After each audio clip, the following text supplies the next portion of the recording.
What is up, XRP community? Welcome back to another video. Thank you for joining me. Let's hop right into it. So a great tweet here from Rohit Kun. If you guys do have Twitter, give me a follow on Twitter. It's at the bottom of the screen or in the video description. If Ripple processed the same amount of transactions as Swift messages, after 50 years, 98% of the supply will still exist. $1 of XRP is enough to send tens of thousands of payments. So XRP is deflationary. Every transaction that happens on the ledger burns a portion of that XRP. However, it's good because XRP is built to scale, and we see that here. 50 years of transactions at the same volume that Swift is doing, 98% of XRP will still be available. And the deflationary mechanism is good because over time, it's just going to make your XRP more valuable. And BitBoy, one of the biggest cryptocurrency YouTubers, love him or hate him, the guy has a lot of influence. He says XRP is about to make investors rich. He says the Ripple case could end literally any day. We know this. When one thing ends, it's the beginning of something new. In this case, the new thing is you getting rich if you stuck with XRP in the XRP army. One of the only cryptos that in the last bull run did not hit all-time highs. And that's why there's so much potential. If you don't think XRP is ever going to reach all-time highs again, you're probably not a member of the XRP community. Practically everything in the last bull run hit all-time highs except for XRP. And now a clip from Ripple employee Danielle Dixon. Take a listen. US government. We're here in Washington. I'm assuming you're having conversations around this. How optimistic are you on the regulatory front here in the U.S.? So I feel like we need to get something done here in the U.S. in order for us to really set the standard, if we want to set the standard, which I think the U.S. government is going to want to do that. So I'm very optimistic that we're going to get something on stablecoins by the end of the year. And the reason why is because we don't have a choice. If we want to have a voice in this, we need to get it done this year. When you say the U.S. government, who are you referring to? Is this a congressional question? Is this the SEC CFTC question? Is it the Biden administration and directives coming from the White House? I mean, who realistically is in charge? Well, we've actually already seen the Biden administration indicate, at least on stablecoins, that we need to see something happen there. So I feel like that's already been a directive from the White House and the administration.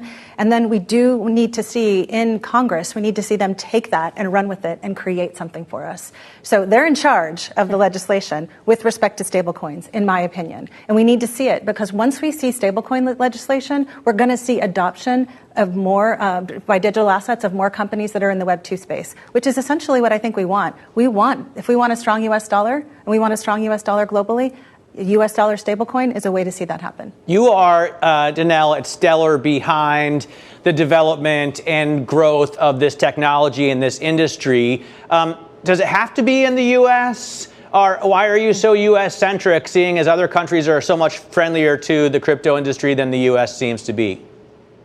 Well, I love the fact that other countries have actually taken a lead on this, but I don't want us in the U.S. to be forgotten because I think it's a really important place where we have a lot of innovators and a lot of developers who are already really focused on this tech stack, and we want to see them be able to get their technology out and make it more utility-focused and usable. So pardon me, she's a employee of Stellar Lumens, but keep in mind XLM, the founder of XLM, is one of the original founders of XRP. And stablecoin legislation is not bad. Keep in mind, Ripple was designed to be a bridge currency. And that's a perfect parlay to this right here, a great tweet from Digital Asset Investor. Speaking of XRP, if you guys need a spot for digital assets, I recommend Uphold. It's sleek, it's simple, it's secure, and it's where I buy my XRP and Flare every single day. And if you want $41 guaranteed for free, sign up with Webull, deposit 1 penny. You could get up to $3,000 in free stocks. Typically, you just get $40 to $300, but it's a great offer just for signing up and depositing 1 penny. You're guaranteed $40 in minimum value of stocks. Sell your stocks, buy some XRP, do whatever you want. A link to Webull in the video description below. So I'm going to play this clip from Brad Garlinghouse before I get into the comments from Kendra Hill. One of the challenges of the industry has been to focus on solving real problems for real customers. And Ripple, obviously, from its earliest days, focused on the problem around cross-border payments. That's a point of a lot of friction as measured by speed and cost. And by focusing there, we've been able to have a big impact on that, relatively small piece. But I think over the next years, you're going to see many financial transactions where a middleman sits, a middle transaction, an intermediary. Those will get removed, and we'll use blockchain and other digital asset type technologies to remove that friction. And I think all of society will benefit from improving the efficiency of those systems. I think you'll see that. Certainly, you've seen it in securities settlement as an opportunity. The financial transactions around bonds, around derivatives, a lot of these things take a while to settle, and the friction associated actually holds back the industry. Insurance is an industry I think you're going to see touched. Trade finance is an industry that really Ripple, some of our customers have invited us to participate in. And you've seen experimentation around identity in real estate and title management. And these are all examples where I think it's so hard to predict where this will go, in the same way that 25 years ago, when I first got involved in the Internet of Information, I never could have predicted on my smartphone I'd press a button and I'd have a car picking me up minutes later. I think this will... The benefit of a technology like Ripple benefits all, right? It benefits all of society.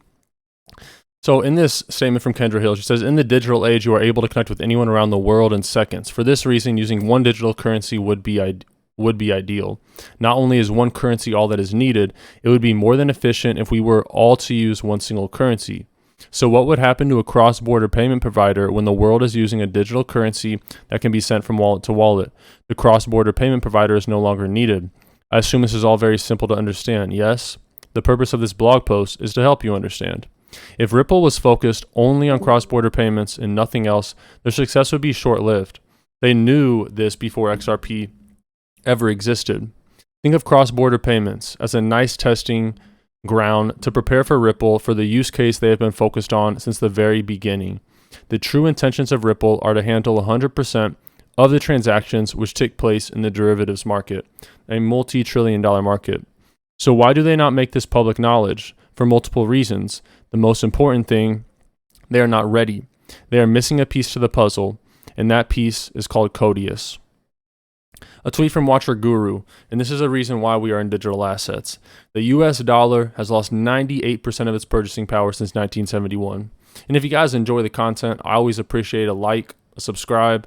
It makes me more motivated to put out good content. And when there's a lot of likes on a video, it's good feedback for me and lets me know that I'm putting out quality content. So thank you in advance. I love you guys for supporting the channel. What happened in 1971 and 1972 that caused the US dollar to lose 98% of its purchasing power? I'll give you a hint. Gold. The dollar was taken off the gold standard. And ever since 1971, there's been nothing backing the dollar except for the faith of the US citizen. And people say Bitcoin is a gambling token. Warren Buffett said this past week. But any asset is valued at the price anyone is willing to pay for it. Okay? In the case of the US dollar, yes, we still believe there's value in it, but the US dollar is really no different than Bitcoin. Yes, it might be more popular. Yes, it might be used in a lot more areas than Bitcoin. However, at the end of the day, nothing is backing the dollar or the Bitcoin. It's just the value that people want to put to it. Something here from John E. Deaton. He says, he meant that stuff when he said it. There's an infinite amount of cash in the Federal Reserve. We will do whatever we have to do to make sure there's enough money in the banking system. It just goes to show that they're going to continue to print money. The person who is about to grab their car keys and go to the ATM and take out $3,000, you say what? You don't need to.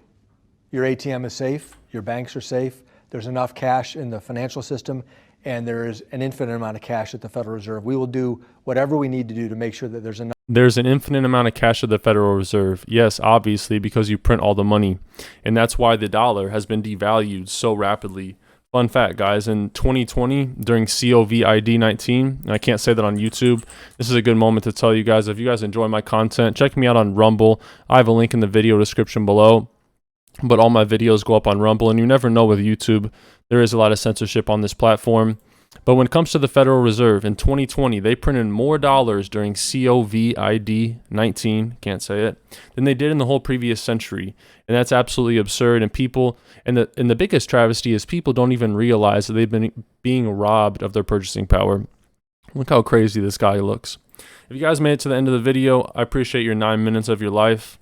9 minutes times 100 people, that's 900 minutes. I don't take your time for granted.